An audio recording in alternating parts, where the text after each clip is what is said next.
Welcome, ladies and gentlemen. Welcome to the Infowars Nightly News. Today is Tuesday, July 17th, 2012. I'm your host, Aaron Dykes. Tonight, outrage after local news channel helps public identify gun owners using a system similar to that identifying sex offenders. Then, Iceland has hired an ex-cop to hunt down the bankers that wrecked its economy. And the Pentagon releases comics for globalist domination. All this, plus we replay a special interview from Jeffery Smith, one of the leading food safety and genetically modified researchers in the country. Grab your pencil and paper because you won't want to miss this interview. All this and more on the Infowars Nightly News.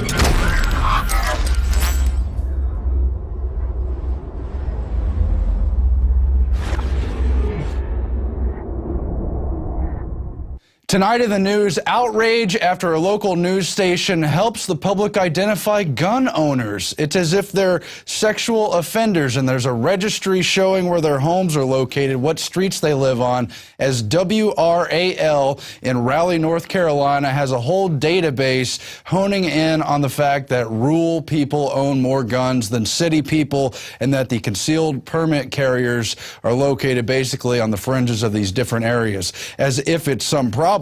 But they try to demonize gun ownership as if this is a liberal thing the government has allowed to go on and they should rein it in, and how really concealed weapons owners are the dangerous people, that they're somehow criminals or suspected criminals. And so you've got concerned resident David Knight. He's actually one of our reporter contest entries. He was towards the top. He almost won the contest. He sent us an email warning that although street numbers are not shown yet, they point out that most of the carry permits are in rural areas. On my road, for example, there's only 4 addresses. On other roads where you could find on there's maybe 1 or 2 homes, basically tipping off criminals to where there's weapons in the home and where there isn't, and allowing them to be persecuted by people who are terrified of firearms despite the Second Amendment. This information has only previously been available through written requests to the state's Bureau of Investigation, but now it's being publicized in effort to basically demonize gun ownership. Knight says the news station's act of helping the public identify gun owners is an attempt to name and shame, while suggesting the Second Amendment advocates pose a threat akin to sex offenders, which is ridiculous. However, this article out of North Carolina cites the New York Times, which has totally demonized concealed carry, made a case study of North Carolina to try to convince the public that those who hold weapons are the criminals, when, of course, real criminals don't register their guns, they don't buy them on the market, they don't go through background checks. But you've got Gail McNeil, executive director of North Carolinians Against Gun Violence, claiming that concealed weapons permit holders are not as law-abiding as they appear to be. And then they link to the New York Times report from December 2011, where they say guns in public and out of sight. And they highlight the story of one individual who randomly shot at a biker because he was hogging up too much of the road, really shooting at him without any reason. Now, he pled guilty to assault with a deadly weapon. I assume he's in prison. But they directly link him to more than 240,000 concealed carry permit owners in North Carolina. And they say, while it's a small percentage of them, many of them are criminals. And it goes on to cite 2,400 permit holders, 1% of that number, as having been convicted of felonies or misdemeanors. But then they go on to explain that of 2,400, really only 200 were convicted of felonies, and 10 people were murderers among 240,000 concealed permit carriers. I wonder what the number is among the general public. But they just want you to think these are the criminals, these are the people who are going to commit crimes, so they're trying to create a scare about it. In fact, in the WARL article, Peggy Elrod, who's basically a gun shop owner, says some of them believe this is the criminal element, people who train to use guns. So you've got the whole permit process, which turns the right to bear arms into a so-called privilege. Then they try to demonize the privilege, say they've been too loose with the rules, and basically saying they need to rein in people who are even allowed to have concealed carry permits. When you can always open carry, you can always bear arms, but they, of course, don't want it to appear that way. That's okay. The UN gun grab is coming. Turning to Iceland, this is a positive story, actually, because in all the other parts of the Western world, they refuse to even suggest that bankers are part of the problem of this worldwide depression that's looming. All the derivatives they traded to put all these countries in debt, in dire straits, to make the banks ready to collapse, and to try to get the public to pay for the whole collapse of the whole thing. Well, that didn't happen in Iceland. They said no to the banker debt, and now they have a white-collar crime investigator, a former local police lieutenant named Olafur Hauksson, who's going to be tracking down individuals who helped sink the country into the credit crunch. He's already brought a bunch of convictions, and he's going for more, including the former chief of staff of the country's finance minister, who is accused of insider trading charges. And they are not only tracking down the suspects, but help bringing the actual charges in the case to the court to make sure that things follow through in a reasonable manner. So Iceland really should be the model of how to keep your sovereignty in the midst of the financial crisis, how to not commit suicide by tying yourself to the bankers and drowning in a big lake. But instead, the media covers up Iceland and wants you to literally bow down to Goldman Sachs as they take over every other European country and get ready to do it here in the U.S. Just a very interesting story to keep our eye on. Now, Alex has a video just tearing apart Obama's latest speech where he says, if you produce something, you better thank the state for it, because the state basically helped you live, helped the sun come up, helped things happen in the modern world. Big indictment. Here's that video right now. If you've been successful, you didn't get there on your own. I'm always struck by people who think, well, it must be because I was just so smart. There are a lot of smart people out there. It must be because I worked harder than everybody else. Let me tell you something. There are a whole bunch of hard-working people out there. If you were successful, somebody along the line gave you some help. There was a great teacher somewhere in your life. Somebody helped to create this unbelievable American system that we had that allowed you to thrive. Somebody invested in roads and bridges. If you got a business, you didn't build that. Somebody else made that happen. The internet didn't get invented on its own. Government research created the internet, so then all the companies could make money off the internet. Barack Obama is bought and paid for by monopolistic capitalists who are anti-free market and who are extremely cold-blooded in their publicly stated orthodoxy of world corporate government, where they're exempt from all the laws they put on us. But Obama basically plays the part of a communist populist. We heard this from Lenin, Stalin, Mao, his mentor, the Marxist-Leninist Frank Marshall Davis. I mean, Obama brags about it in his book. Anybody who's read hardcore communist writings knows that the things that Obama covers in the speech he gave this weekend, campaign speech, is directly out of the Communist Manifesto and the planks of the Communist Manifesto. And if you read those planks, we're so close to it today. The issue is this is not a movement of the grassroots. Read None Dare Call a Conspiracy. We sell it at Infowars.com, written back in 71. It shows how Arm & Hammer, David Rockefeller, all of them, his dad before him, funded Lenin and Stalin. It's now declassified. Our government helped put Mao into power. Look it up. In 49, he killed over 60 million people. They want thugs, whether they're fascist or communist, that control countries. Okay, Bill Clinton's mentor wrote Tragedy and Hope, 1,400 pages. Head of Georgetown Political Science, breaking it down. This is the real world. But he gives this incredible speech and sells the population that, hey, collectivism is good. It's what makes things great. We know the type of collectivism that does not have the people's consent creates total nightmares. Every once in a while, if a crisis happens or something, you can see forms of collectivism that do create some breakthroughs. But generally, I'd say about 98% of the time, it is pure poison. And even if you have some philosopher king who directs some good things at a point, things degenerate later, and now those big systems of power that have been created and centralized are taken over by monopoly groups and mafia groups, and it creates a hellish situation. Look at every collectivist model. China, Russia, all these other countries that have done it. It produces tens of millions of dead. Now, you can go to Infowars.com or LouRockwell.com and read this Comrade Obama praise the state, ungrateful individual is heathen.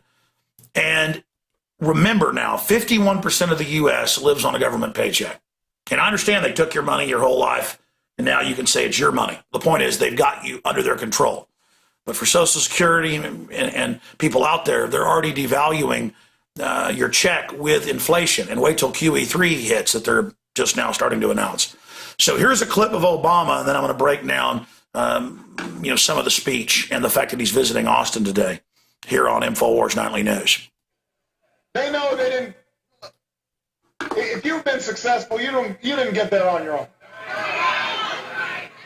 You didn't get there on your own. I'm always struck by people who think, well, it must be because I was just so smart. There are a lot of smart people out there. It must be because I worked harder than everybody else. Let me tell you. All right, let's pause it right there. And he goes on and on. Remember, they've now got 51% and growing of the population totally dependent on government. I saw this number from LouRockwell.com and looked it up. It's true. Did you know that they've doubled the number of people on welfare in just 3.5 years? Doubled. Because, yes, the banksters in this monopoly economy are putting things into a depression. So a lot of people would be in trouble if they didn't have it. But they create an atmosphere where you've got to go to them for help. And then they can use that giant mob as a political army, just like they're now announcing the, quote, free government health care for the illegals, but citizens have to pay for it. That's now been announced. And, old people won't get the treatment now because it's all rationed. The death panels, it's all being announced.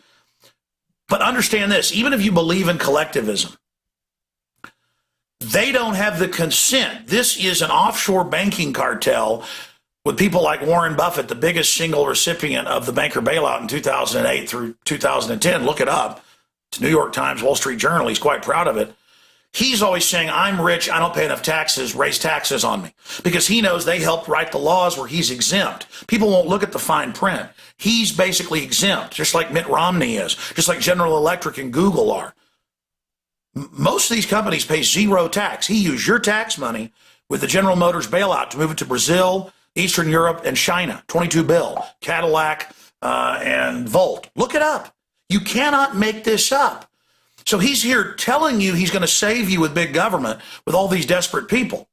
But they're going to give you the opposite. It's a corporate blowout, a corporate takeover, a hostile takeover with communist rhetoric to try to appease people that are in bad shape, saying capitalism's the problem. You see Newsweek, Time, all of them say capitalism failed. It wasn't capitalism to have powerful elites come in and get rid of Glass-Steagall and allow themselves to create over 1,000 trillion in derivatives and then have their agents in government sign us onto their debts and then tell us that it's our debt.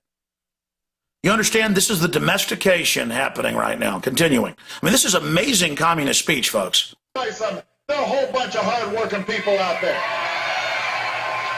Yeah, don't worry. Just like all these other countries that go into communism and socialism, soon you're not going to have a job. I see these comments sometimes on these YouTube videos going, yeah, in socialist countries, there's 100% employment and everything's milk and honey. No, that's not how it works. It's so foolish, folks. They don't know about the rationing, the 1.5 years for a brain surgery that, you need to get in 2 months or you're dead. They have no idea about the incredible unemployment. They have no idea about the hellishness. They have no idea because they're taught in government public schools that it's going to be milk and honey. So see, everybody's hard work. It's not the globalists' fault for destroying our currency and shipping our jobs overseas that hardworking people can't get ahead. No. It's anybody that's got a better job or more money than you do. People making $125,000 a year individually or $250,000 in a couple. That's who he's saying rich, people that aren't exempt. You understand? That's who the ultra rich are targeting, is the middle class. And then he's talking about the middle class like he's trying to save it. If you were successful, somebody along the line gave you some help. Well, yeah, but does that mean that, you're paying them. It's a free system.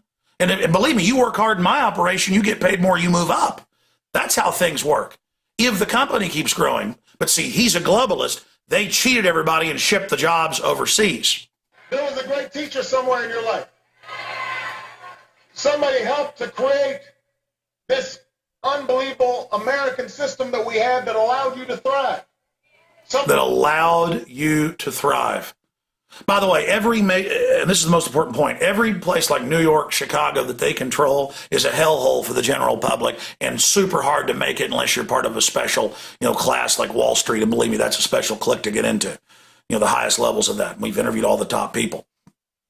So again, here they are creating this system where the mega banks get free money and we don't, but nobody knows about that real form of discrimination. Here are the banksters declaring they've conquered the world, and Obama is talking about how you didn't get there. He says, if you've got a business, you didn't build that. That's a quote. Somebody else made that happen. That's a quote. If you've got a business, you didn't build that. Somebody else made that happen. Continuing, again, the state is not God. It creates nightmares 98% of the time. And if for brief times it doesn't, then later that same system becomes corrupt. And it is so amazing to see this happen. Nobody wants to live in the cities that these guys control. They're absolute hellholes when the big city mafia model gets in control. And everybody's running from those states and those cities. And the globalists, again, hate this country. They want to collapse it so they can control it. And it is so disgusting to see Obama up there pushing this when it is not the free market that did this. It's the people that control him that engineered it on record as a planned global meltdown. And now they're going to offer socialism and then communism as the solution to the crisis they created when they're offshore and globalist and exempt from the communism they're bringing into Western Europe and the United States, which is nothing but a takeover and a re-education of the country and a breaking of the back of the independent spirit. He's coming to Austin, Texas. In fact, he's here right now. He just landed. And we're sending our crew out. We'll have that for Infowars Nightly News tomorrow night. Shutting down 290, I-35, much of downtown. Most of the businesses are shutting down for the day. And the Secret Service just says, don't come downtown, slaves, because the puppet of the New World Order is coming to town. And again, much of the businesses have shut down. There's a story on that in the Statesman. They're having all these security checkpoints and all this stuff to keep him safe, to create the illusion that he actually controls things, that he's actually, running things, so the banksters don't actually get identified. That's just some of what they're going to shut down downtown and the major highways. It's just pathetic what we've been conditioned to accept, the TSA sticking their hands down our pants. This is an illegitimate federal government. It's been captured by foreign banks, that spies on us illegally, that tortures and kills people illegally, NDAA, that engages in all these insider deals, giving trillions to their buddies. It must come to an end. And more government is not the answer. It's that simple. And they have domesticated all these people to use them as an army to suck out the rest of the substance of this country, and then the globalists will just move on to the next host nation. That is their program. That is their plan. Be aware of it and fight it. I'm Alex Jones signing off for Infowars.com. Find out more about books that expose it at InfoWarsShop.com. None Dare Call a Conspiracy, and others. Actually, that whole thing may be a little harsh on Obama. I know he's really trying to do things to turn the country around. In fact, while we were playing that video, I got a call from Alex. He's put up a new video. He's really had a change of heart. Let's hear what he has to say now. Ladies and gentlemen, I want to repent here on air, and I want to apologize to Mr. President, Mr. Obama. The buck really stops with him, and he really cares about us. That's why Goldman Sachs and J.P. Morgan and all these foreign banks financed him and Bush and Romney, because they're good people.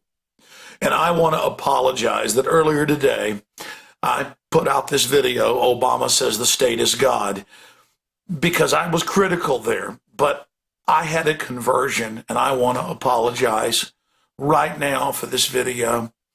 And I just want to say that I shouldn't have talked about this dear, sweet man that the international bankers put in charge of us. They did it because they care. And yes, he says repeatedly, quote, if you've got a business, you didn't build that. Somebody else made that happen. You're absolutely right. None of us did anything but government. Thank you so much. In fact, right now, I just want to say I'm sorry to you and all the other bureaucrats and people that work so hard and are so good and are so creative and have always been so nice to me. Thank you for life itself. Thank you for creating the planet. Thank you for letting my parents conceive me and my great-great-grandparents, great-great-great-great-grandparents who had great-great-grandparents. Thank you You've just helped me all along. I love how here in Austin, big mega corporations like Apple and Formula One get total tax exemption, and taxpayer money pays for them to move here. But then I went and asked about a tax exemption. I've got now about 45 crew members, and I was told go to hell and laughed at by people that I used to see as arrogant. Now I realize they just are smarter than me and understand I'm filth. Thank you for letting me know I'm filth. Thank you for taking my tax money to move General Motors to China. I know you knew best. Thank you for the great job you've done. We were #1 in test scores back when we didn't have government schools 67 years ago. Now we're the lowest in the industrial world, behind more than 30 third world countries. Thank you. Thank you that when you go out in public, they look like they've been hit by a retardation ray. Thank you. You're really doing a great job. Of course, dumbing us down on purpose because you're our rulers. I mean, excuse me, that's the old Alex. I'm sorry. Thank you for creating milk and honey in the streets, sir. I mean, like you said, everybody who has a business knows they've got to give back. Paying on average over 50% taxes isn't enough, and giving people jobs and, putting up with all the stuff. I mean, that, working 18 hours a day, it's because of you, sir. Reading off a teleprompter, vacationing over 100 days a year. You deserve it. We created a lot of millionaires. And there are a lot of wealthy, successful Americans who agree with me because they want to give something back. They know they didn't. Oh, we created a lot of millionaires. I guess you kind of did by devaluing the currency the last 10 years. They didn't want it used to be, I guess, to be a millionaire, I've read. But, here you have it. And he goes on, let's face it. I mean, we didn't build the business. Here it is. If you've been successful, you didn't get there on your own. No. And he just goes on. So, yeah, if you got a beautiful voice, you're a great painter, or you're a great dancer, or you're a woman who goes out and, sells her body, or a woman who goes out and paints paintings, or a man who goes out, whatever it is. You're an NFL player who goes out and sells his talents and sells his body to get broken up. You didn't do it on your own. You got that? Of course, the coaches and everybody else got paid, and they made money off of you, but that isn't enough. You need to pay the foreign banks that most of our taxes are paid to now on record. Even Ronald Reagan's own commission, the Grace Commission, found they go to foreign banks. More needs to go to them who are tax exempt because he cares about poor people, even though he's financed by the bankers who are tax exempt. Thank you, sir, for the NDAA and the drones and the checkpoints and giving the illegal aliens health care when you wouldn't get jack crap in Mexico if you went down there as a U.S. citizen. Thank you, thank you, thank you. You didn't get there on your own. I'm always... Yeah, no, well, sure.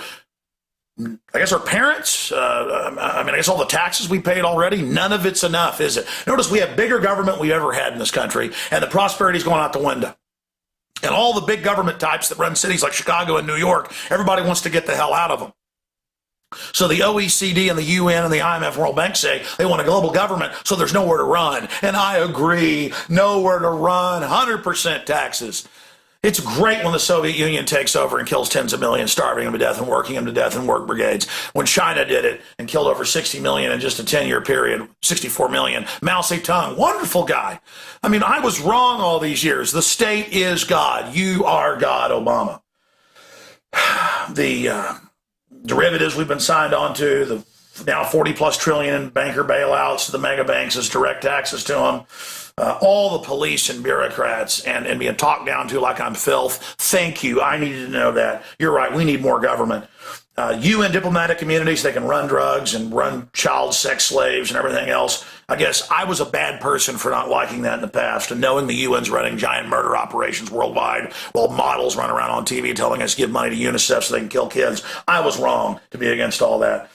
All the art, all the literature, all the culture, because he goes on to say that came out of the government. So thank you. Thanks for all the monopolies and giving insider deals to your friends. Thank you. Thank you. That's why all governments get these control freak classes in power and things get out of control. And whether it's the Druids or whether it was the Aztecs or the other Mayan cultures or the Babylonians, every culture, including the Romans and the Greeks, had human sacrifice because government starts demanding your firstborn kids be chopped up, and they would kick the meat down the steps at Chichen Itza and other areas in Mexico, and then people would come up and pay. The priests made their money, that was their tax, off the succulent child's meat. And again, I shouldn't be against that. Government produces so much. Every government in history finally gets crazy control freaks in charge who start demanding we sacrifice ourselves on bloody altars or in big wars. And again, I apologize. I was wrong all along. You're right. Thanks for all the dependency and the general public that can hardly talk now in the giant sprawling inner cities crumbling and rotting and everything falling apart. People run to the few states that aren't like that, like Texas and other areas, but the bureaucrats all run here like a horde of magic-loving locusts to eat our flesh down to our bones politically, sending out swarms of bureaucrats to eat out our substance. Oh, but that's the Declaration of Independence. Thank you, Obama, for teaching me that America was really bad. Thank you for teaching me that it was scum. But calling total communist world government run by offshore fascists who are exempt. Oh yeah, fascism's above the communism and then is exempt from it. Carol Quigley wrote that at Georgetown, but all you political idiots who were taught in public schools comment on this YouTube video or at Infowars Nightly News and say that I don't understand that communism or fascism are two different things. No, they're not, you idiots. Anyways, you're just taught that in the false paradigm. Oh, I'm sorry, I apologize. Fascism and communism are good now. I agree with Obama. Again, secret arrests, all of it being lied to, warrantless wiretapping, everything diametrically opposed to what this country was founded on. Oh, it's so American to have FEMA demonizing the founding fathers. So thanks for all that is good. Thank you for being God. Thank you for teaching me that the state is God. I apologize to you. I worship you, Barack Obama. Like they said during the election in 2008, they said you might be Jesus in the news. And I guess you are. And they said they would arrest people if they criticize you. So I just worship you and thank you for the breath in my lungs. Thank you for the grass growing. Thank you for the birds tweeting. Thank you for the sun. Thank you for the ocean. Thank you for all the beautiful government buildings and the great service and just all of it. And thank you for what you do to humanity, taking any future destiny away and taking any rugged individualism away. Thank you for what you've turned America into and the rest of the world. We can just look at it and thank you for how beautiful it is. So thank you, thank you, thank you, thank you. And I apologize to all of you. You're right. You're right. This is a beautiful system you've created, and that is all I have to say. Thank you so much for everything you do. And I just think all governments are God, like the churches teach, Romans 13. We should worship, do whatever government says. The founders were wrong to stand up against it. Do what government says. Take all the Prozac, take all the vaccines, the modern forms of sacrifice. Ignore all the facts that they're putting cancer viruses in it because the governing class likes to kill people, and that's their enjoyment, and they're in charge, so they obviously know best. And again, I apologize and worship you, Barack Obama. Oh, thank you so much for all you do. Alex Jones signing off for Infowars.com, an evil website that doesn't worship government and tyrants and thugs and checkpoints. And I believe in freedom and family and the Second Amendment, and I'm evil, and I apologize. I apologize. It's so horrible. I apologize. Back to Infowars Nightly News. Now, Sheriff Joe Arpaio has, of course, been closely following what Obama has to say as well, and he agrees with the whole idea that the state's always there to help you. I mean, obviously, if you have a birth certificate from Hawaii, that means someone helped you get it. Of course, that's all sarcastic. So is Alex's video. But actually, Arpaio has revealed that he thinks it's a national security threat, the issues surrounding Obama's birth certificate, and basically punting the ball because he doesn't know who to turn to, because the people who are supposed to be accountable to these kinds of major questions of legitimacy of presidents, over whether or not the government can continue, over whether or not you can get forged documents, well, those people all answer directly to Obama, Eric Holder and the rest of them. So who does Arpaio even turn to with the fact that he thinks the birth certificate was fraudulent, forged? There's all these different things with the document. But then he finds that even foreigners are able to get birth certificates in Hawaii, according to his investigation. We'll have detailed coverage of that, I'm sure, coming up later in the week once we've had time to analyze the video. But we've seen the rush reports on World Net Daily and other websites about Arpaio's investigation. You know the mainstream media won't be covering that. Meanwhile, the Pentagon has released a Comics for Global Domination. It's part of this larger propaganda effort, and never mind the actual money spent, there's a great deal of mental capital that goes into convincing young people to join the military, that it's a cool adventure, that we're doing good around the world, kicking ass and taking names in the hope of preserving so-called democracy around the world. Really a big lie, but here's some of that propaganda, obviously aimed at children.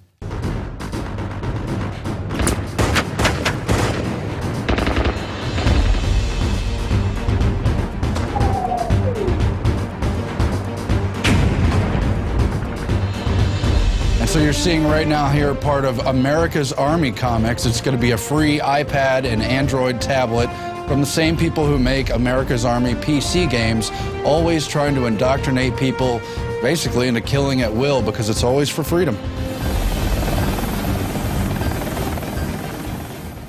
Now, there's also countless Hollywood movies where they glorify the military, and then in return, they let the Hollywood firms use major tank equipment and F-16 jets and bases and everything else. That's if you're making Top Gun to make them look good. But if you criticize what they're actually doing, you don't get jack squat, and probably your movie doesn't even get made. Or if it does, your budget is cut. Meanwhile, Bill Gates has funded an experiment to spray atmosphere with sulfur particles now in New Mexico. He's been funding this for years, and they've been talking about what they might do, different proposals. Sulfur is only one of the proposals. There's also aluminum dioxide, barium salts, you name it. But this is an experiment that will take place in about a year at Fort Sumner, New Mexico, where they're going to send a balloon 80,000 feet up in the air to spray these particles, supposedly all to fight global warming.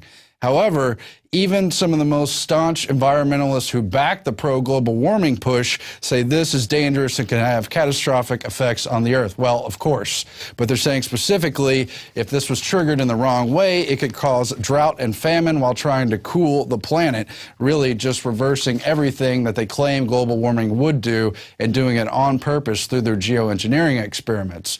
Call it chemtrailing, call it what you will. We've done a lot of research on this. It's been ongoing for a while.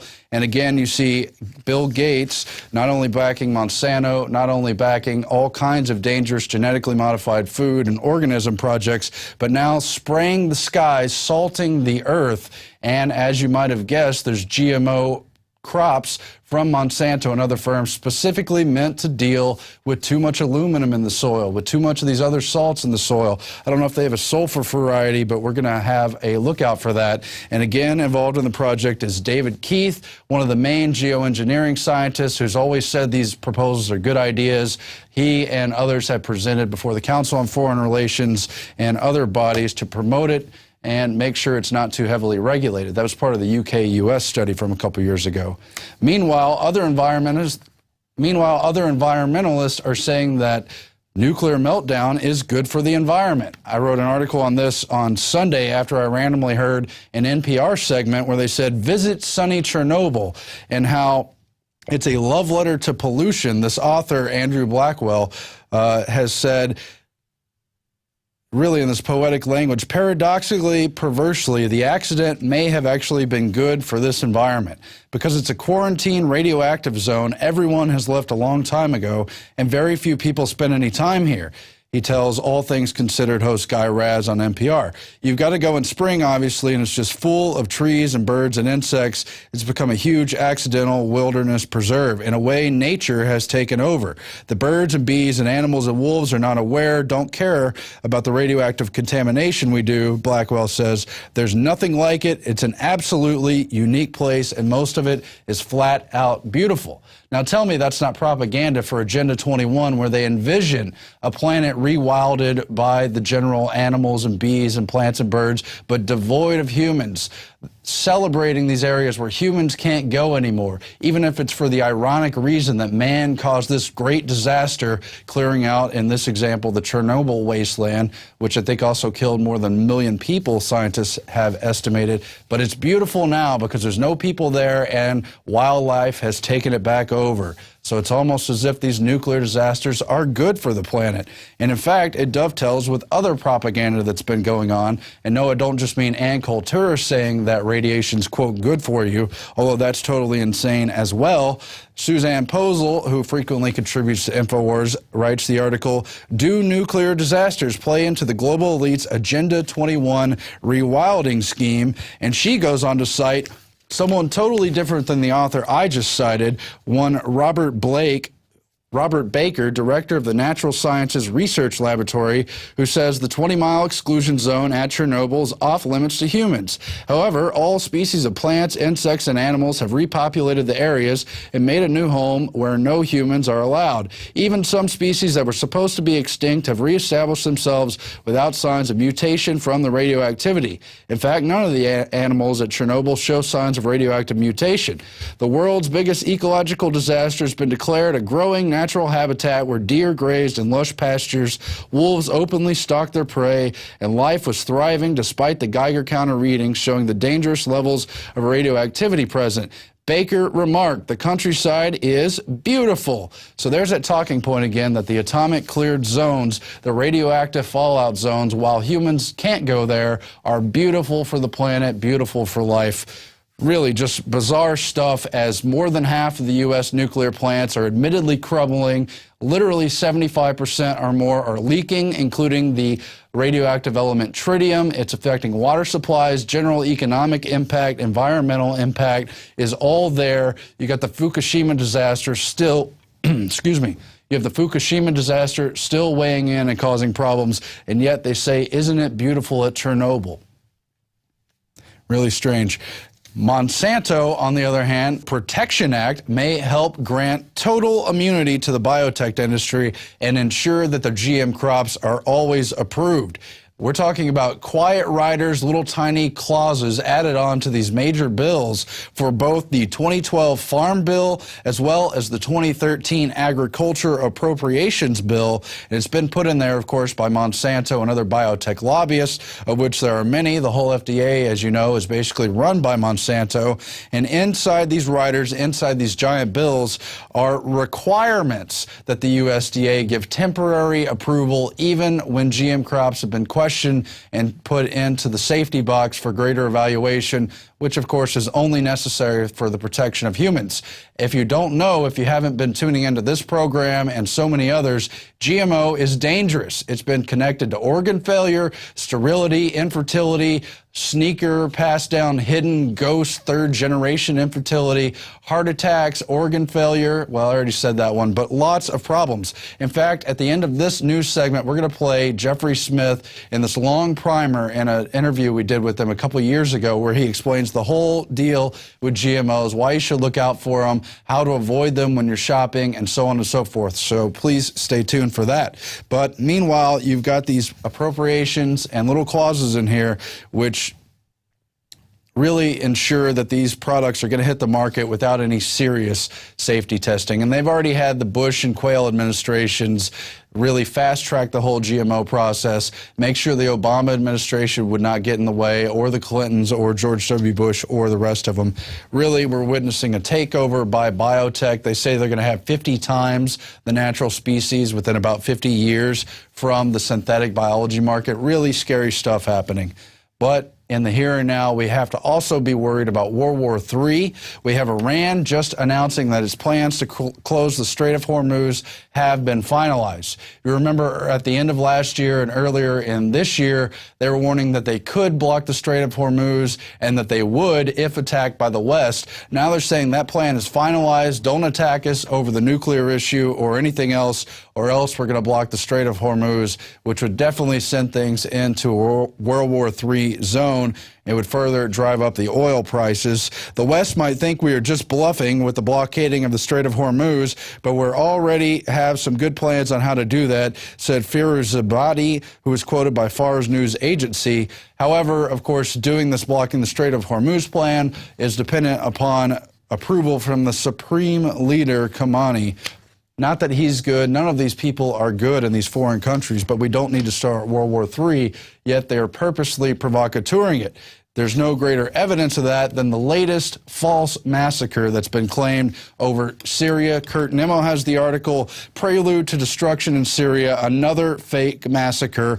That's the massacre at Tremse, Syria. It was reported with standard sensational fanfare over the weekend by establishment media, yet it is just another war propaganda fabrication. Like the babies in incubators, like everything, like every war of the 20th century that the West was involved in. It's been billed as Syria's bloodiest massacre by Newsweek, Bloomberg, you name it, Hillary Clinton, all these people. But in reality, it turns out all the people supposedly massacred were really just rebel forces. They were 90% plus all male. They were all of fighting age except a couple people. They haven't been able to produce any real victims' names that would be part of a, quote, massacre. I believe there was one 6-year-old child who was killed.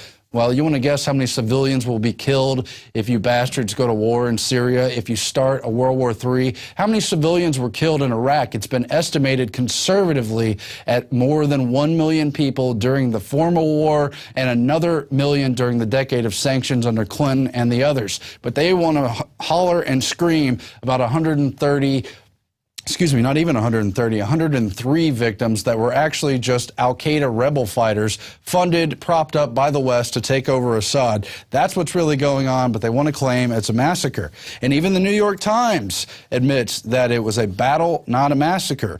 Details of a battle challenge reports of a Syrian massacre. That's in the New York Times. It's right here. And it goes on to explain how the whole deal with the city of Hama and the deal with Tremsa was all just really an uneven clash between the heavily armed Syrian military and the local fighters bearing light weapons that they got from the West. And they've got the Syrian National Council and the other CIA factions prepared to take over Syria once they topple Assad or once they get a big civil war going or any of the other contingency plans they have in the works. But that is why Tony Cartalucci, among others, has written that Hillary Clinton must resign because she's been propping up this latest event in Tremsa as a massacre when it was really a battle from a faction they've covertly propped up. Let's just get honest about what's going on here. Her irresponsible warmongering challenges America's credibility, he argues, and obviously that's true, but of course Hillary's just taking orders from those who steer the real master plan. She's just a hatchet man. She's an executioner. She doesn't make decisions, although she happily would make basically the same decisions because she loves to see people, well, let's just say some celebrate the war and bloodshed that goes on around the world. I, for one, don't. I hope we can somehow avoid this. Meanwhile, there's another bombshell with Syria. A defected Syrian ambassador admits to his role in killing U.S. troops. He claims he was killing on behalf of al-Qaeda and on behalf of Assad in Iraq.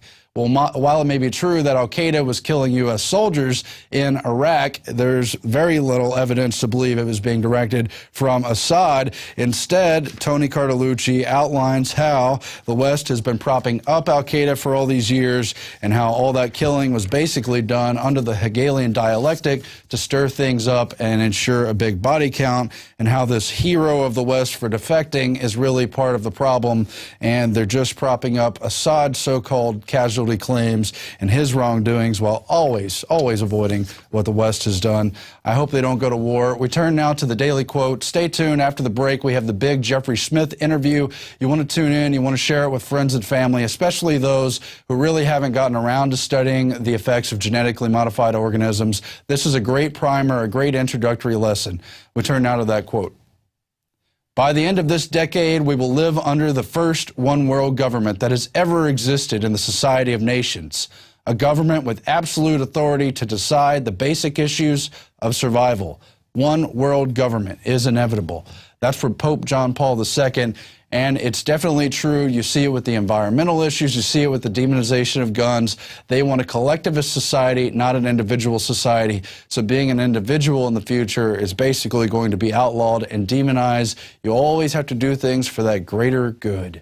Anyway, thanks for watching, people. Please subscribe to PrisonPlanet.tv. You help fund this program. You help us get the word out. And please also check out Planet Infowars, where you can turn the website, that's a social network website, into your weapon against the New World Order. You can make it your InfoWar to fight your way, hone in on the issues you think are most important, and help organize people either in your local area or across the globe who are interested in it, network on the issue, and begin to take action.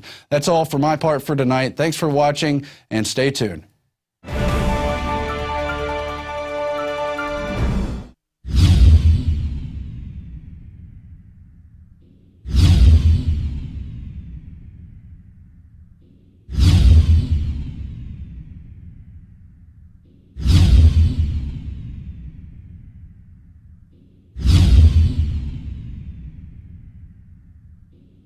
Have you been to InfoWarsShop.com lately? Express your inner patriot with these brand new InfoWars t-shirts. Say it loud with the InfoWars Bullhorn shirt, or educate the sheeple with the Bill of Rights shirt. Grope the public's mind with the TSA shirt. And with this shirt, you can let the dark side know of the Rebel Alliance's power. All available at InfoWarsShop.com. Sick of the globalist eugenicist control freaks adding poison to your water and laughing as you get sick and die? Start purifying your water with ProPure. My friends, I've done a lot of research, and the best gravity filter out there, bar none, is ProPure, and it's available discounted at Infowars.com. Its filters are silver impregnated to prevent bacterial growth. There's no priming required. It's NSF 42 certified. Optional fluoride filters can reduce fluoride up to 95%. Easy to set up and use. Doesn't require electricity. Purify water from lakes, streams, ponds, and wells. This filter system leaves in beneficial minerals, which is key. Save money by not buying bottled water and avoid BPA that leaches from the plastic. ProPure is the best gravity-fed filter out there. It's what my family uses. Infowars.com already has the lowest price on ProPure. But if you add the promo code WATER at checkout, you get an additional 10% off at Infowars.com. You can also call to order 888-253-3139. We are back at the Infowars Nightly News. As we mentioned before the break, we're going to play now a full hour-long exclusive Infowars interview with Jeffery M. Smith. He's the leading expert on genetically modified organisms. He's not only studied all the scientific studies on them, he's interviewed industry experts. He's interviewed those scientists who conducted the research. He's found out all the inside tracks of how some of the scientists talk about population control, how others are not able to continue the research because of threats, because of destroyed equipment, because of loss of funding, while all the industry studies just automatically and superficially say GMOs are safe to eat when we know damn sure well they're not. The whole future of humanity is at stake if we don't stop these things from taking over the market, which Monsanto and the other major players are working very hard, as we mentioned about this bill, to ensure that they're allowed to go through even before safety testing. They are trying to take over everything, and it's not just the physical effects. It's not just the organ damage. It's not just the effect of gut flora. It's not just the sterility and infertility that's all been linked to GMO. It's taking over government itself, putting in their vice presidents, their lobbyists, as the key FDA approval mechanisms, buying out the USDA and the other regulatory agencies, making sure that they don't do their real job to simply let Americans and others around the world know what's on their plate. This is a disturbing trend. It's not going to go away until we look closely at the issue. So with all that in mind, that's why we're going to show you this exclusive Jeffery M. Smith video. But I also want to let you know we carry a number of his products at Infowars.com. It's not to make money. It's to educate people on how important GMO issue is. The latest is Scientists Under Attack, Genetic Engineering in the Magnetic Field of Money. That was a Bertram Verhaeghe video produced in France and Germany, but with cooperation from Jeffery Smith. He helped us get it here at the Infowars store. He's also put out the G.M.O. trilogy, an excellent highlight on the basic primer, the whole deal. He also interviews the experts in India, where they've been fighting the farmer suicides and trying to keep GMO out. His book, Seeds of Deception, an excellent book, and his other book, Genetic Roulette, all by Jeffery M. Smith. We also carry The World According to Monsanto, which he's had some cooperation of, and all of them really expose this industry for what it is, highlight the dangers, and help educate people, as well as telling them where to shop to avoid genetically modified foods, and some literature on which foods are most important to make sure you buy organics on. With no further ado, we turn now towards that interview, and we really respect all the warnings Jeffery M. Smith has tried to bring to our program and to the alternative news world in general. Of the hundreds of researchers that I've interviewed, scientists, you name it, no one has showed a greater overall knowledge and the skill to articulate it in an easily understandable way than Jeffery M. Smith. His detailed study of GMOs, Monsanto, suppressing science and research is just amazing. Well, here's the exclusive, never before seen and heard interview with Jeffery M. Smith. My name is Jeffery Smith, and I'm the Executive Director and founder of the Institute for Responsible Technology. Our campaign for healthier eating in America is designed to create a tipping point of consumer rejection against genetically modified foods in order to force them out of the market. Genetically modified foods are foods where the gene from one species, say viruses or bacteria, are forced into the DNA of plants such as soy, corn, cotton, canola, sugar beets. Those are the 5 major GM crops. And the derivatives of those crops, unfortunately, are in the vast majority of processed foods. So when you look and see soy lecithin or soy protein or high fructose corn syrup, even sugar, unless it says cane sugar, will have genetically engineered sugar beet derivatives. The reason why genetically modified foods got on the market in the first place was because an FDA policy claimed that the agency wasn't aware of any information showing that the foods were significantly different. On that basis, they said absolutely no safety testing was necessary. If the biotech companies like Monsanto and Dow and DuPont tell us that the foods are safe, then the FDA has no further questions. The concept that the agency was not aware of differences between GM and non-GM foods was pure fiction. Documents made public from a lawsuit 7 years after the policy was created prove that the agency was very well aware that there was differences. In fact, the overwhelming consensus among the FDA's own scientists were that genetically modified foods could create allergies, toxins, new diseases, and nutritional problems. They had urged their superiors to require long-term studies. But you see, the first Bush administration had ordered the FDA to promote the biotechnology industry.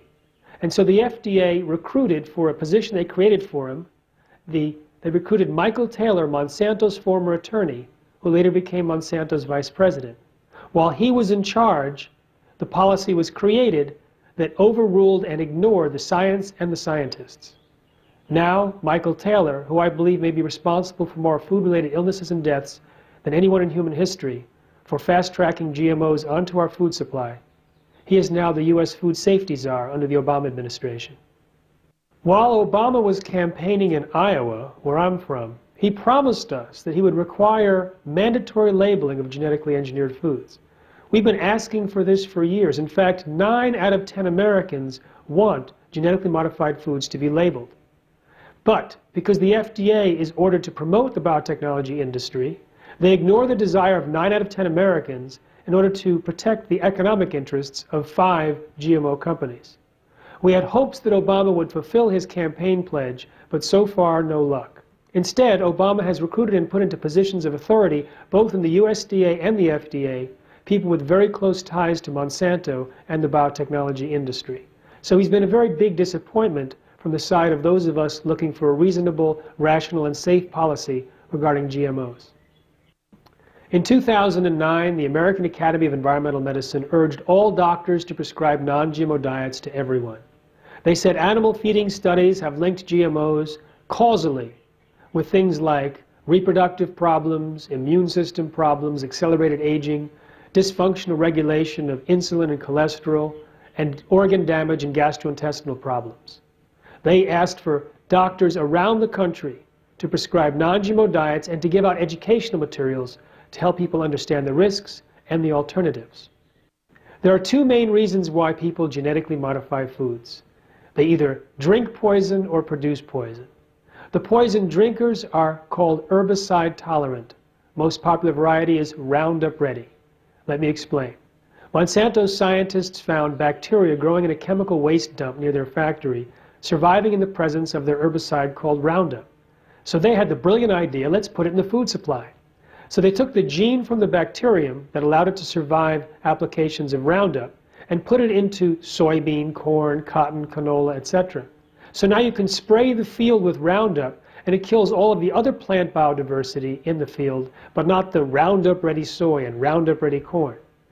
The other variety of genetically modified crops produces a poison. They take a gene from a soil bacterium that produces a natural insecticide and put it into the DNA of the plant. So every single cell of every single plant in millions of acres has its own little spray bottle that can kill an insect by destroying its digestive system. Because of the herbicide-tolerant crops, particularly the Roundup Ready crops, there's so much more Roundup being used in the United States. We're just drenching our fields with it.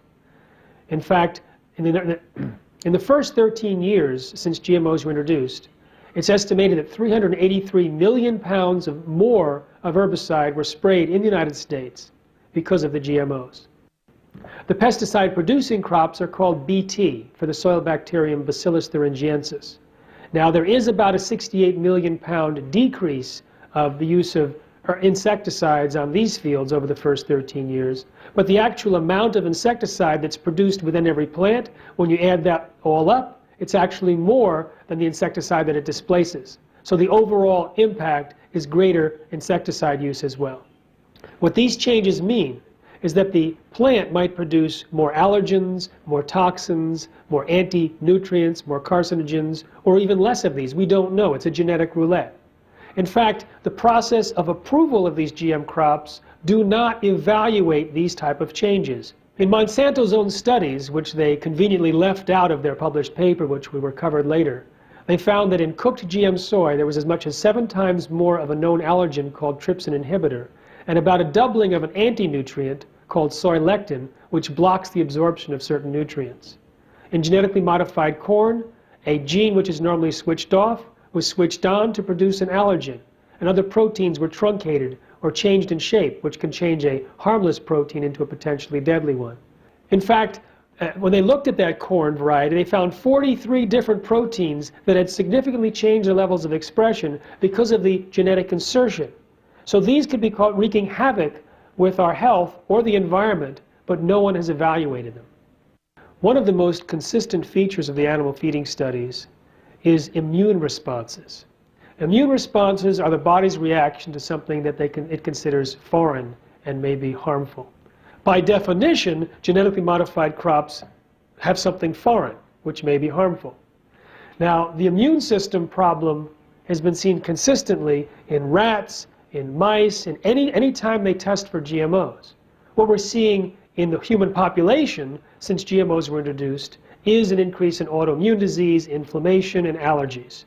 And these are the kind of things that we would predict if the animal feeding studies were to carry out into human experience. I want to explain 2 different categories of things that can go wrong. One is for the BT crops.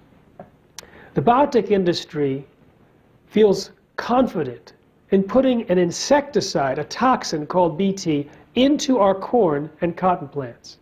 And their excuse is that we have a history of safe use using BT in agriculture. It's a soil bacterium. When it's gathered up, the spores in the bacterium, it can be sprayed on plants to kill insects. Then it biodegrades or washes off.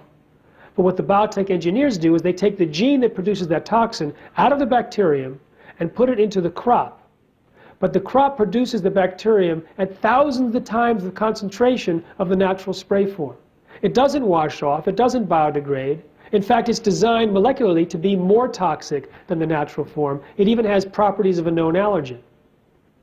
The natural form by itself, however, is not that safe. In fact, peer-reviewed published studies show that when the natural BT toxin is fed to mice, it causes tissue damage and an immune response as powerful as if they'd been fed cholera toxin.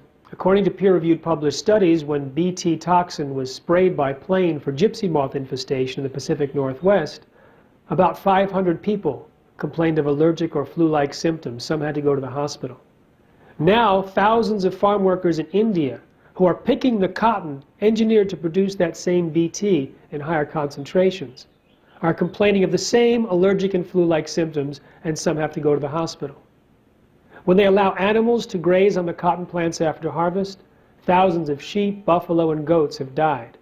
I visited one village where they had allowed their buffalo to graze without harm for years on natural cotton plants after harvest. They allowed 13 buffalo to graze on BT cotton plants for 1 day, January 3rd, 2008.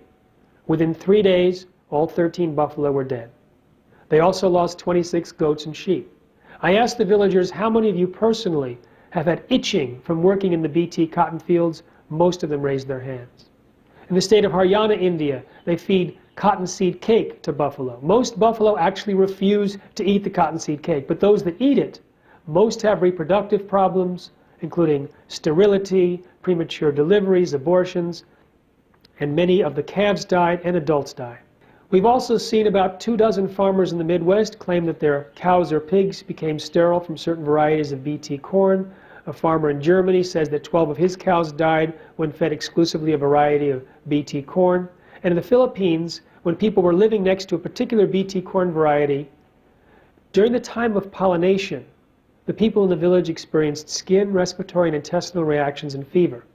When the same seeds were planted in 4 more villages, the same symptoms returned. They also reported deaths among water buffaloes, chickens, and horses, and unexplained human deaths. When the Italian government conducted a study and fed Monsanto's Bt corn to mice, the mice had massive immune responses.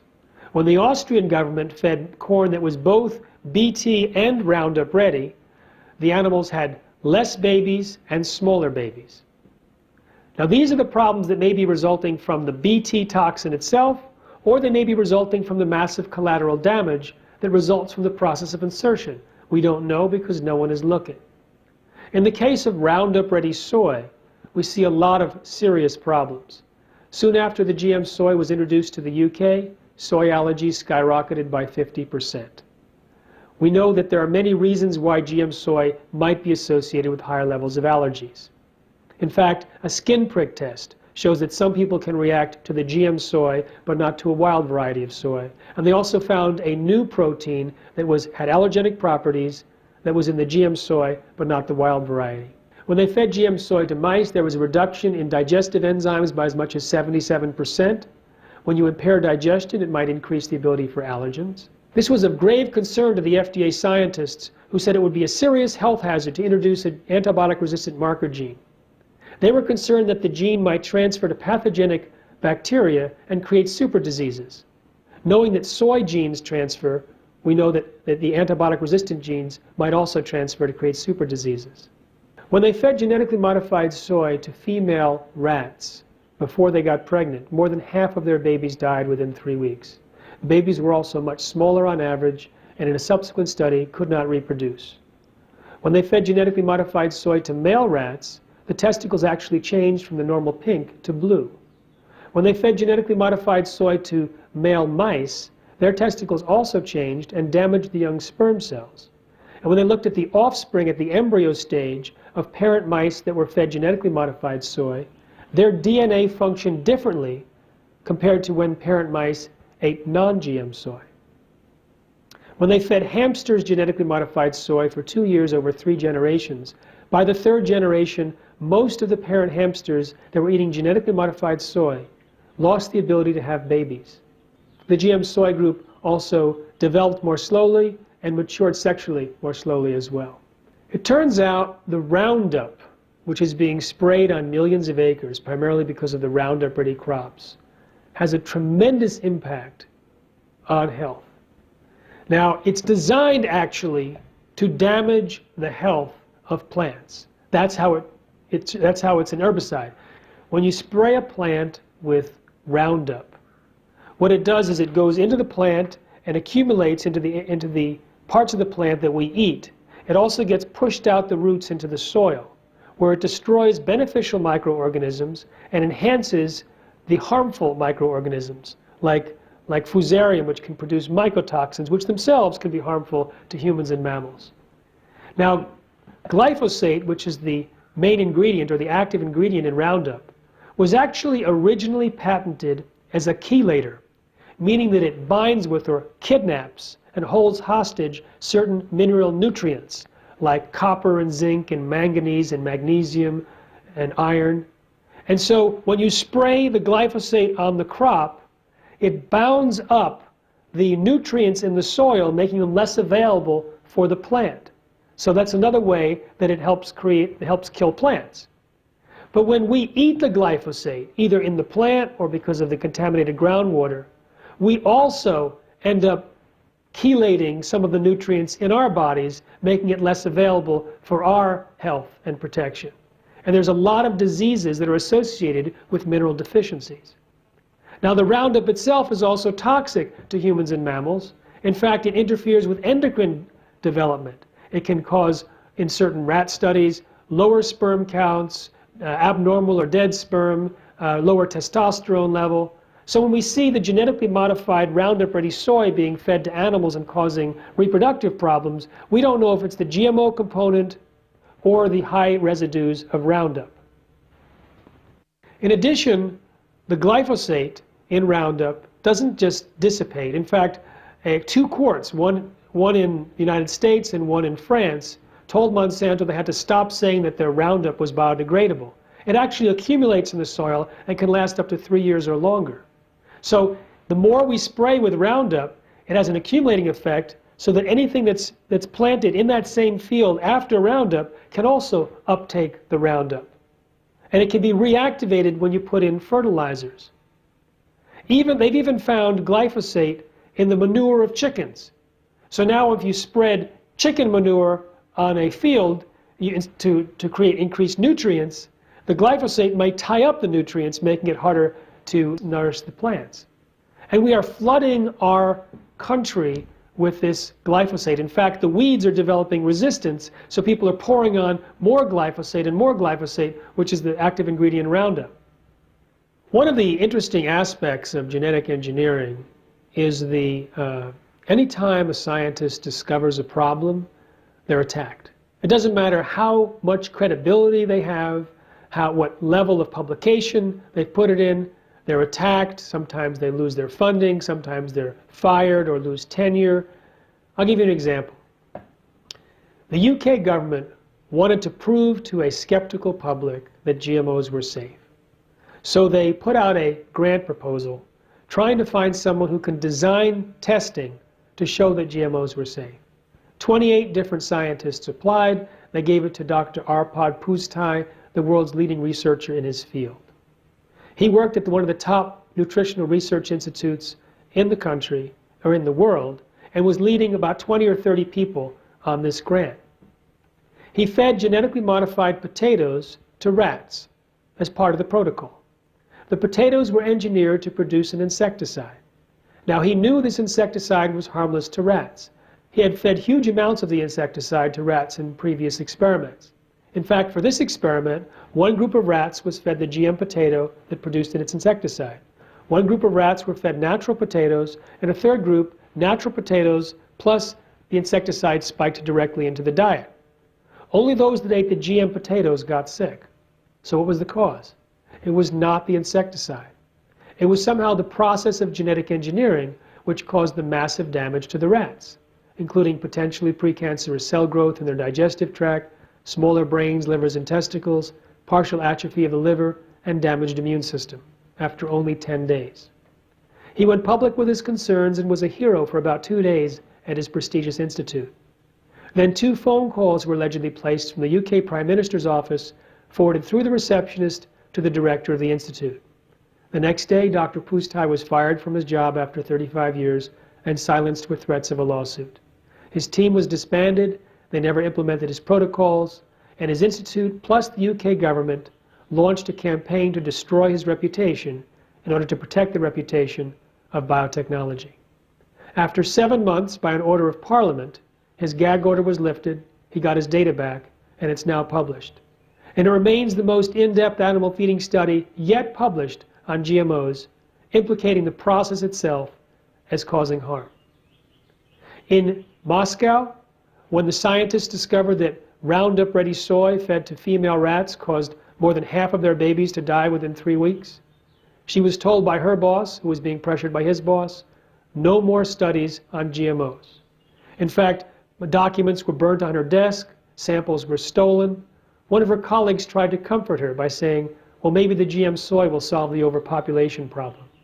One of the criticisms that was leveled at the Russian scientist, which has merit, is that she never conducted a biochemical analysis of the feed. So maybe there was some toxin mixed with the GM soy that caused this astounding death rate.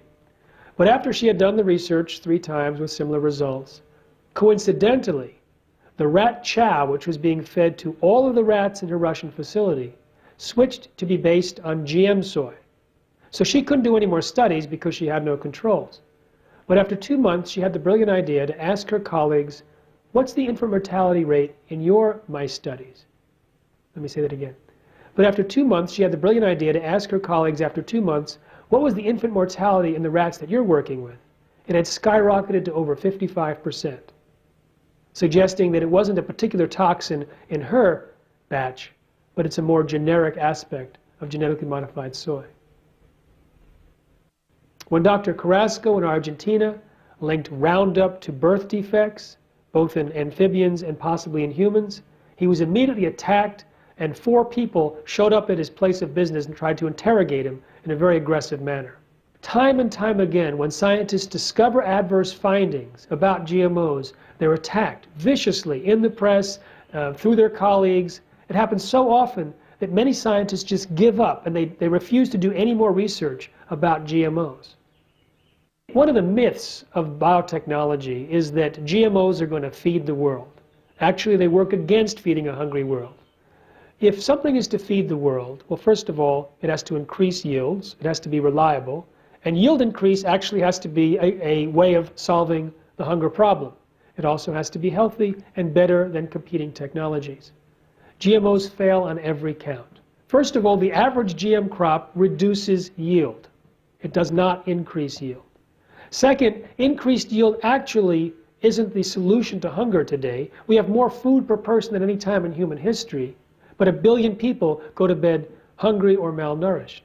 It's a question of distribution and economic access. Also, GMOs are not reliable. Take the case of BT cotton in India. That Monsanto has convinced millions of farmers to plant BT cotton. And unfortunately, it doesn't always perform. In fact, the UK Daily Mail estimates that more than 125,000 farmers who planted BT cotton and were unable to even repay the high interest debts that they took out for the expensive seeds and associated chemicals committed suicide. Now this is a catastrophe. Some people put the number closer to 200,000. So this is an example of what's happening in a developing country, and they're trying to convince us that GMOs are going to help the developing world. GMOs are also not better than competing technologies if you're trying to increase yields. In fact, studies on millions and millions of farmers show that sustainable techniques can increase yields by an average of 79%. Some studies show that organic agriculture can increase yields by 100%, even 300% in developing countries. If you look at the Rodale Institute, they did a side-by-side study with organic soy and corn versus non-organic. And they found that they actually have comparable yields, but the organic is better during times of adverse weather and also has less inputs. In January 1999 Biotechnology Conference in San Francisco, Arthur Andersen, a company that had consulted with Monsanto, they were also Enron's consultant, revealed how they had worked with their executives to create their plan. They asked Monsanto executives to describe their ideal future in 15 to 20 years. And the Monsanto executives described a world in which 100% of all the commercial seeds were genetically engineered and patented. And Andersen worked backwards from that goal to create the strategy and tactics to achieve it. At the same conference, another biotechnology company was projecting that within 5 years, by 2004, they would have a 95% replacement of all natural seeds. So the biotechnology industry is planning to replace nature. Fortunately, consumer concern has stopped that moving train. About 3 weeks after this conference, the gag order on Dr. Pustai was lifted. Within 1 week, 159 column feet of articles were written in Europe. Within a month, 750 articles were written. One editor said it divided society into 2 warring blocs. Within 10 weeks, the tipping point of consumer rejection had been achieved. Within a single week, in the end of April 1999, virtually every major food company committed to stop using GM ingredients for their European brands, but not in the US, because it wasn't reported in the US. According to Project Censored, the Arpad Pustai story was one of the 10 most underreported events of the year. In the United States, if you have asked the average American, have you ever eaten a genetically modified food in your life? 60% say no, 15% say I don't know. So 3/4 of Americans do not realize that they're eating GMOs in nearly every meal. The fact that GMOs flourish on the basis of consumer ignorance leaves the biotechnology industry extremely vulnerable. If some event or campaign were to increase the visibility of GMOs, especially the health dangers, we could see a tipping point in the United States like we've seen in Europe. In fact, bovine growth hormone, the genetically engineered drug that's injected into cows to increase milk supply, that's being ushered out because of consumer concern. You see, when you inject cows with bovine growth hormone, it changes the milk. There's more pus, more antibiotics used, more bovine growth hormone, and of greatest concern, more IGF-1, insulin-like growth factor 1, a very powerful hormone which is linked to cancer. Now, milk contains IGF-1 anyway, and milk drinkers have higher levels of IGF-1, and those with high levels of IGF-1 are more likely to have breast cancer, prostate cancer, colon and lung cancer. And it's in much higher levels in milk from cows treated with bovine growth hormone. I'll let you connect the dots. But as we explain this to consumers, their concern about drug milk has caused the manufacturers and dairies to kick it out. Walmart has kicked it out of its store brand, Starbucks out of its stores, Dannon and Yoplait, Kroger's, Publix. In fact, most of the major dairies in the United States have stopped using bovine growth hormone because of consumer concern. So our campaign for healthier eating in America is now designed to create a tipping point against all GMOs in the food supply. In fact, it's already happening. The fastest growing store brand claim in 2009 was GMO free.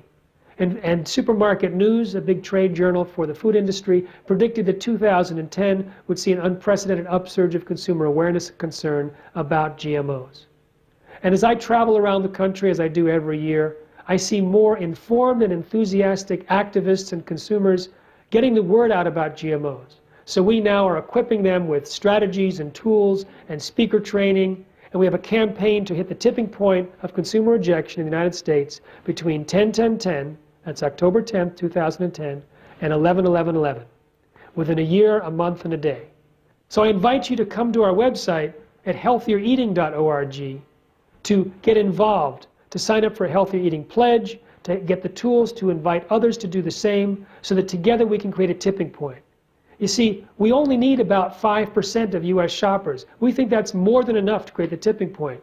And 15 million people, 5.6 million households, that's easy. Why is the number so low?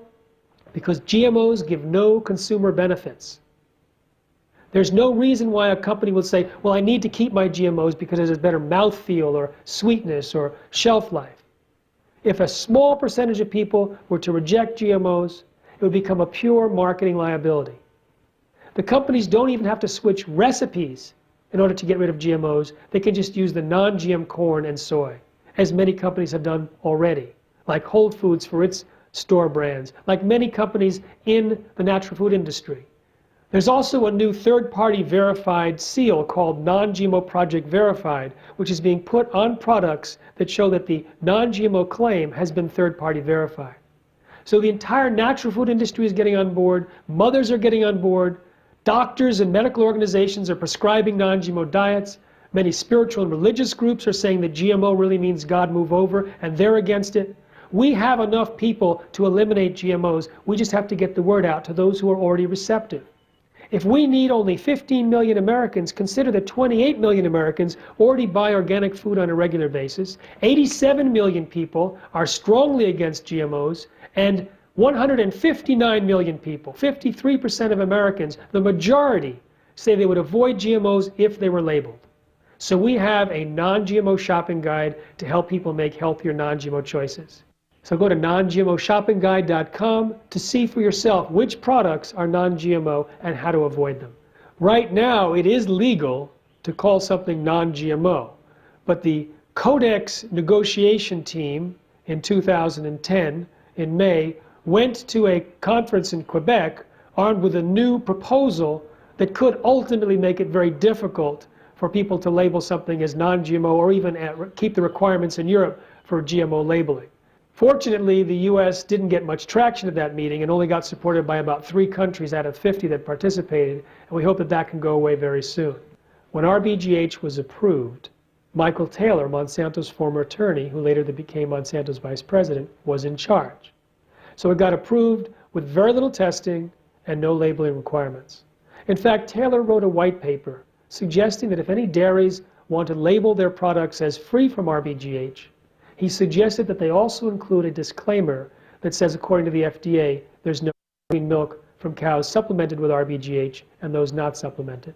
Now, this was a recommendation, it wasn't a requirement. But as soon as companies started to actually say RBGH free on their labels, Monsanto came in and sued them. And now companies are putting that disclaimer on there to meet Monsanto's very unlegal and inappropriate requirements. But then Monsanto got some states to actually implement a requirement that dairies put that disclaimer on there. In fact, Ohio right now has a horrible law which specifies the font size and the location of the disclaimer in such a horrible way that some companies are saying that they'd rather take the RBGH-free claim altogether off of their milk carton rather than having to fulfill that requirement.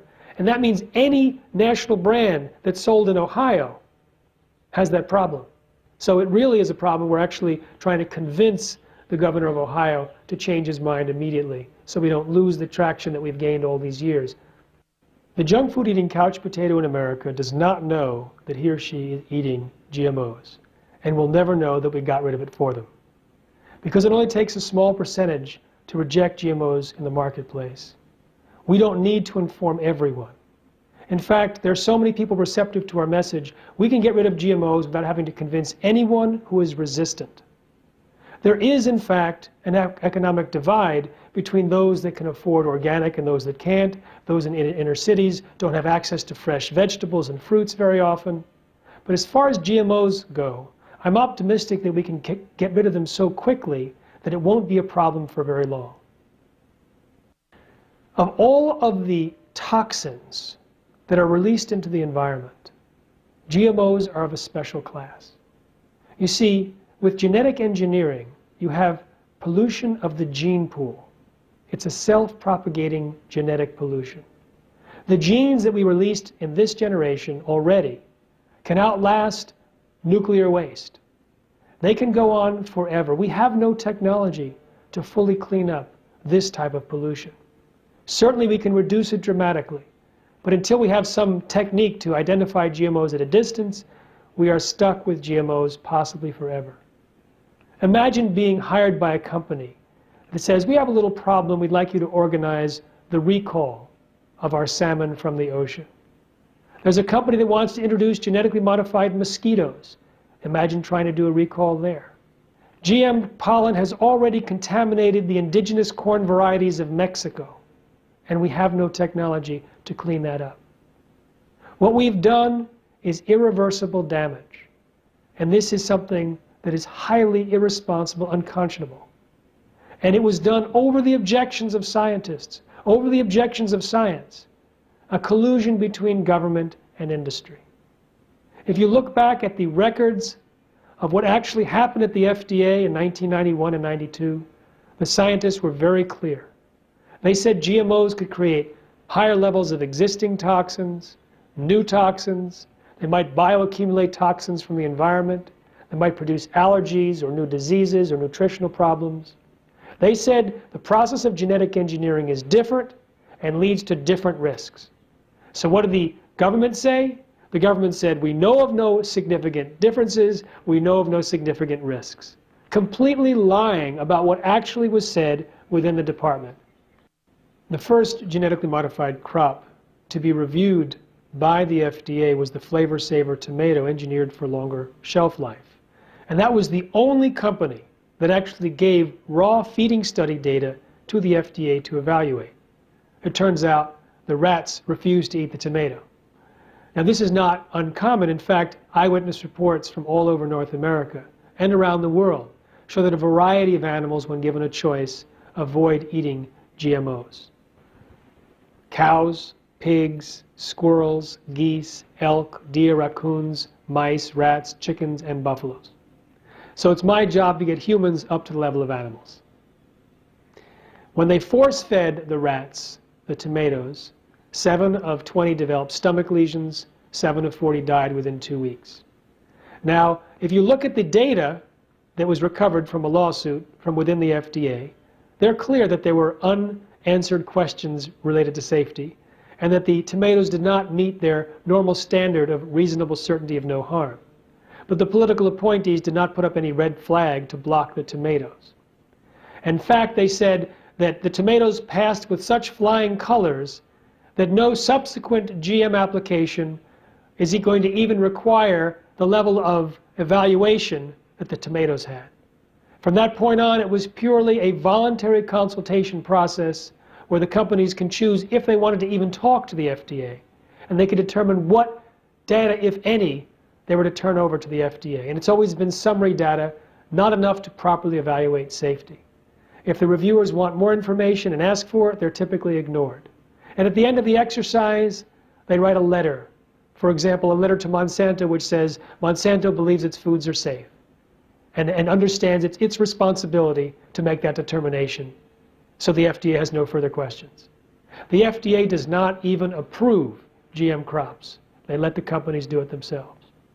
When you look at the actual research that's done by the companies, they have rigged their research to avoid finding problems. Even very serious problems, even deaths of animals, are dismissed as not statistically significant or not biologically significant or not treatment related without scientific justification. I've analyzed with many, many scientists around the world how these biotech companies have bad science down to a science. They use the wrong controls, the wrong detection methods, the wrong statistics, the wrong reporting protocols. It's absolutely horrendous. I'll give you some examples. When Monsanto wanted to pretend that injecting cows with bovine growth hormone did not interfere with the fertility of cows, stolen documents from the FDA made public revealed that they apparently added cows secretly to the study that were pregnant before injection. When researchers wanted to prove that pasteurization destroys bovine growth hormone in milk, they pasteurized the milk 120 times longer than normal. They only destroyed 19% of it. So they added powdered hormone to the milk at huge volumes and then heated it 120 times longer than normal. And only under that rigged condition did they destroy 90% of the hormone. But that's what the FDA reported, that pasteurization destroys 90% of the hormone. That's just an example of what we read over and over again. And sometimes it's very subtle, and sometimes it's very, very blatant lies and misinformation. Because GMOs are not labeled, it's hard to file a lawsuit because it's hard to trace back who's eating GMOs and who's not. So it's one of the ways that the biotech industry protects itself by not letting us know what is GMO and what is not. I've talked to some former Monsanto employees and got quite an interesting insight into the company. One scientist told me that his colleagues were doing safety studies on milk from cows injected with their bovine growth hormone. When they saw how much IGF-1, insulin-like growth factor 1, was in the milk, these three scientists refused to drink milk again unless it was organic. He also told me that there was a study that showed problems with rodents that were fed one of Monsanto's GM crops. So instead of withdrawing the crops, they decided to rewrite the study to make it look less of an adverse finding. A former salesman for Monsanto took the job because he was so impressed by the words of former CEO Robert Shapiro, who claimed that GMOs would help the world. And so when the employee orientation meeting happened in St. Louis, this man, Kirk Azevedo, stood up and described all these great things that Robert Shapiro had said. After the meeting, a vice president pulled him aside and said, wait a minute. What Robert Shapiro says is one thing, what we do is something else. We're here to make money. We don't even know what he's talking about. The FDA has proven to be a regulatory agency that has been hijacked by industry, both on the drug side and the food side. Many of the people that approved bovine growth hormone either worked for Monsanto directly or indirectly, and one person actually did research for Monsanto and then took over the department that evaluated her own research. As far as what we need an independent body to evaluate the safety of GMOs. We need generations of evaluating GMOs before they're put onto the market. You see, we're just babes in the woods in our understanding about the DNA. And we're making fundamental changes in an area that we have very little understanding of. We redefine what a gene is, how a DNA functions every few months. And yet the science behind the genetic engineering of food is based on assumptions that have already been proven wrong 30 years ago. So we're in a situation right now where industry has pulled the wool over the eyes of the public and has millions of people that they support within the agricultural industry and with the academic side, and of course within government, that keep pushing the same myths. They give the myth that it's safe, that it's been proven safe, that it's precise technology, that it'll feed the world, that it's needed, and that it's here to stay. All of those things are false. In fact, it's a very dangerous technology fraught with unpredicted side effects. It hasn't been proven safe In fact, the industry research is rigged to avoid finding problems, and the FDA doesn't require a single piece of research for safety. It's unreliable. It can easily be withdrawn in terms of, well, it can be stopped, but it won't be 100% withdrawn from the genetic pollution. But we can do a good job there too. Henry Miller used to work for the FDA and said to the New York Times that Big Ag has gotten everything they have asked or told the regulatory agencies to do. And that's the way it is. Big Ag, big corporations, it's hard to define where corporations end and where the government starts. There's a connection there which is extremely unhealthy and can have long-term consequences, and already has long-term consequences. And GMOs are one of the most serious because it affects everyone who eats and all future generations and the entire ecosystem.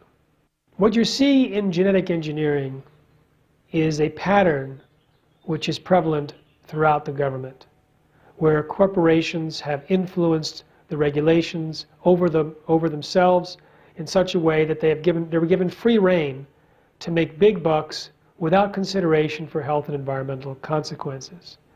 And fortunately, from the side of GM food, it is easier to stop than the other major problems. It's easier to stop than problems that require policy change, because we can do it from the side of the market. Because people vote with their forks, they vote with their dollars, we can have a revolution in the kitchen. And that's what we're focused on. We realize, you know, I have a small NGO, small nonprofit organization. How can I go against the millions upon millions that Monsanto spends to lobby Washington, to buy and pay for elections, etc.? We can't. But we can go to consumers who are concerned about their health, to health-conscious shoppers, to parents of young kids, to doctors and their patients, to the general public where they're concerned about what they put in their mouths and the mouths of their families, and give them accurate, defensible information about why GMOs are unhealthy and why we shouldn't eat GMOs at all. And then give them a shopping guide, how to avoid eating GMOs.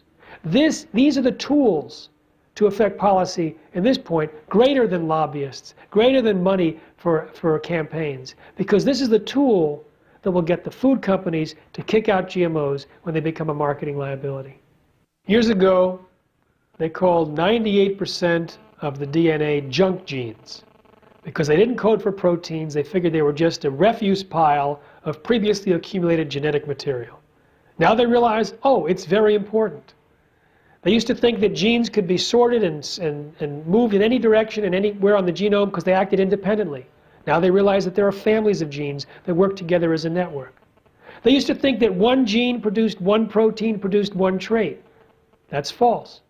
So what we have here is an evolving understanding of the most fundamental level of biology. And yet the technology of genetic engineering is based largely on the false assumptions. Now, the fact that one gene does not produce one protein producing one trait in almost every case is why they've limited their genetic engineering to basically two traits, poison drinking and poison production. They can't easily create drought tolerance or salt tolerance or higher yields because that involves a family of genes and a network of genes that we don't understand the language that they're speaking. But there's an arrogance that we can just go in there and try things and put it on the market without actually even testing the safety of the products that they're creating on animals or humans. They feed an animal GM crops for 90 days at low concentrations and figure if it passes 90-day test, then we can feed it to humans at high volume for the rest of their lives. It's complete arrogance and extremely dangerous. One of Monsanto's plans is to introduce Terminator technology. It's not yet introduced, but it can have a catastrophic effect on agriculture around the world. It's a technology that forces plants to grow sterile seeds so that farmers cannot plant them year after year. Now, Monsanto, when it was originally developed by a number of companies, including the USDA, they were targeting the developing countries where 1.4 billion farmers save their seeds. If there's changes in weather, if there's damage from insects or from disease, we have a huge diversity of plants growing on farmers' fields around the world. We can find the genetics to withstand these changes. But if you wipe out that diversity and limit it just to the few seeds that are available in the catalog, you are risking the entire population's food supply in order to promote the profits of these companies. So this is a huge and horrific mess. And the world has risen up against Terminator technology because they want to protect the ability of farmers to save seeds year after year and not turn them into bioserfs where they go back and like a new biocolonialism where the Monsantos of the world force farmers to buy seeds year after year in order to maintain a profit and a lifestyle. The Department of Justice and Department of Agriculture have teamed up to do an evaluation of whether the agriculture industry in the United States has reached a level of monopoly or a duopoly or whatever. And I certainly think that it's very, very dangerous right now, that it's too concentrated. They're controlling prices, they're controlling distribution, they're pushing their GM seeds, eliminating the availability of non-GM seeds, reducing the genetic diversity, and basically keeping farmers desperate. They're always removing enough money from the system to keep farmers desperate, which is one way that they apparently control them or convince them to keep doing whatever the next magic bullet is from Monsanto and these other companies. Contamination is a real serious issue. The biotech industry originally promised it would be impossible to contaminate. In fact, one executive from a company testified in Europe that you'd be more likely to get pregnant from a toilet seat than be contaminated by a GM crop. Now they've changed their tune and say, well, contamination is inevitable, but it's not important. It's very important. Contamination happens at a higher rate than anyone's predicted. Someone was looking at genetically modified alfalfa, which is out in very small quantities right now because it was taken off the market because it was approved illegally, but a small amount got on there. So someone was checking, and in 2008 there was a 3% contamination of the 200 lots that he tested. In 2009 it was up to 12%. In canola, which cross-pollinates very easily and the seeds move by wind, they looked at 33 bags of non-GMO canola seed. 32 of the 33 had at least a very tiny amount of contamination. It is difficult to get clean seed in canola, a little bit less difficult in corn, a little bit less difficult in soy, depending on the cross-pollination. But you also have contamination year after year. You plant GM canola in one year, and if you plant non-GM canola, you'll still have over 1% contamination for the next 16 years because unharvested canola seed can drop into the soil and germinate year after year, and they produce thousands of seeds, and they also partially drop and not get harvested. So there's a contamination over time. Then you have this bizarre, ridiculous movement to introduce pharmaceuticals and industrial chemicals grown inside the plant. And we've had a near miss a few years ago where there was corn varieties engineered to produce a vaccine for pig diarrhea. And the following year, the corn sprouted, the stubble remained inside a soybean field and was harvested, and they found that out just in time and saved it from the food supply. But I suspect that other of these industrial chemical producing crops have contaminated the food supply at some point. I think it's just ridiculous that they plant crops that produce pharmaceutical chemicals outdoors and in food crops. Years ago, there was a few countries in sub-Saharan Africa that had a famine, and so the U.S. sent genetically modified corn as a food aid. When they discovered it was genetically modified, they asked the U.S. to please substitute non-GM corn, and the U.S. refused. Some countries decided to accept it, but said, please mill it so it won't be in seed form, so our farmers won't plant it. The U.S. said, tough. You have to eat it or starve. Fortunately, South Africa came in and milled it. But one country, Zambia, sent out a fact-finding team to the U.S. and Europe. And they came back, and for many reasons, including scientific reasons, they said, absolutely do not allow genetically modified corn to be distributed to the famine victims in this country.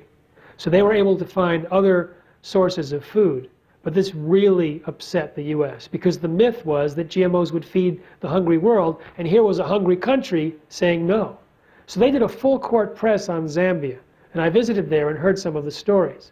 There was a couple of Jesuit priests who were talking at conferences about the inappropriateness of genetic engineered crops based on the statistics that they had gathered. So the U.S. government tried to stifle the Jesuit priests.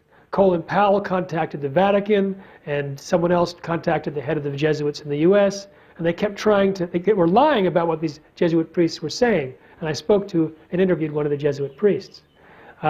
One of the ministers, I believe the Minister of Agriculture, was introduced to the Secretary of Agriculture in the U.S., Ann Veneman, and when she heard he was from Zambia, she just rebuffed him, saying, "Backward country," and walked away. They sent congressmen and senators and professors. It was like they were just doing their best to try and convince Zambia that genetic engineering was okay. But the Zambian people, the Zambian scientists, and the government held their ground. And I think it was a very smart idea, because, you see, those that get food aid, 90% of their caloric intake is the aid itself. So if the food aid was genetically modified BT corn or Roundup Ready corn, that means they were going to have a much higher level of this genetically modified crop in their system than any animal has ever been fed in a laboratory for a test. And if BT toxin does in fact disrupt the immune system or have toxic reactions or cause leaky gut or any of these things that it might do, then this particular population that's already malnourished and probably immune deficient would be just absolutely targets for a disaster. So I actually congratulated the government for finding other non-GMO foods when I was there, and went on national television and national radio saying, you know, thank you for fighting off the American bully in this case. A colleague of mine was debating a senior executive from USAID, which is a big pro-GM organization from the US government. And they were debating in South Africa, and after the lights went down, the cameras stopped, they were continued to argue. And in the middle of this executive's anger, she let it loose, saying, "You just wait. There'll be so much GM corn in South Africa, no one in Africa could plant non-GM corn." So this was an indication of their plan for contaminating the African continent. This was their plan. It's interesting that when it comes to safety regulations, the biotech industry insists that its crops are no different from conventional natural varieties. When it comes to patenting, they say, oh no, it's completely unique and worthy of patenting. Patenting of life, patenting of crops, these are real problems that have allowed the biotech juggernaut to take off and to sacrifice issues of health for profit. We need to re-examine and revoke this concept of patenting life, and also look at the way that they actually file patents on indigenous knowledge.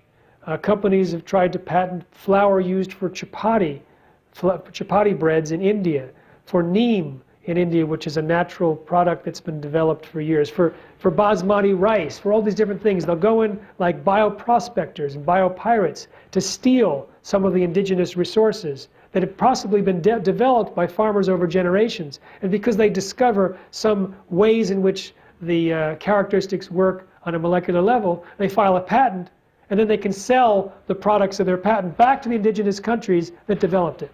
So it's an absolutely unfair situation and needs to be looked at. Now my focus is primarily the food safety. And I chose food safety because I believe that's the leverage to get rid of GMOs. You can be very against Monsanto. You can watch the world according to Monsanto and want to break something at the end of it. But it doesn't really speak so much about the health, so you don't realize that eating a corn chip might be just that bad, and the soy might be just that bad. There's tremendous harm that can come from eating GMOs if you look at the animal feeding studies, the livestock issues, and what's happened in the US since GMOs were introduced from a correlational side. So if you talk about the patent issue or the environmental issue or the social justice issue or corporate takeover, you can arouse anger in people, but they may just go out and buy a GMO and eat it. If you explain that eating a corn chip that's genetically engineered might turn your intestinal bacteria into living pesticide factories, then they put the brakes on for themselves and their family. And that is what's going to be leveraged for getting rid of GMOs, when people understand the health dangers and make healthier choices. The bees are dying in a thing called colony collapse disorder, which is not well understood. Now, in my opinion, it's definitely not primarily caused by GMOs, because they're dying in large numbers in other countries where they don't plant GMOs. More recent information suggests that the seed treatments from neonicotinoid insecticides are the cause. Now, these are insecticides created from nicotine or tobacco. When biotech companies introduced a variety of Bt corn that kills the rootworm, they found that it wasn't very effective for the first few weeks of the corn plant's life. So the rootworm or corn or soil-based organisms could destroy the seed and the early plant. So what they did is they developed a way to encapsulate a systemic insecticide based on tobacco called neonicotinoid insecticides and put them on the seeds, and the insecticide would then infiltrate into the seed and into the plant and exude out of all the different cells of the plant for several weeks. That way it would sort of do the job to protect against the soil-based organisms until the Bt kicked in.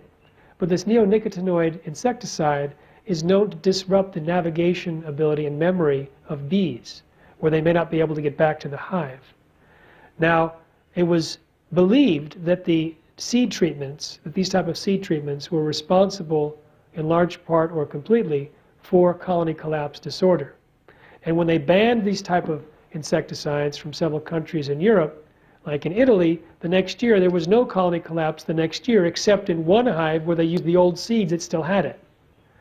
They couldn't figure out the vector, how it was that the bees were getting the seed treatment from the plants, until they discovered that plants, they exude a certain nectar or water that's concentrated with their nutrients in the morning, like dew.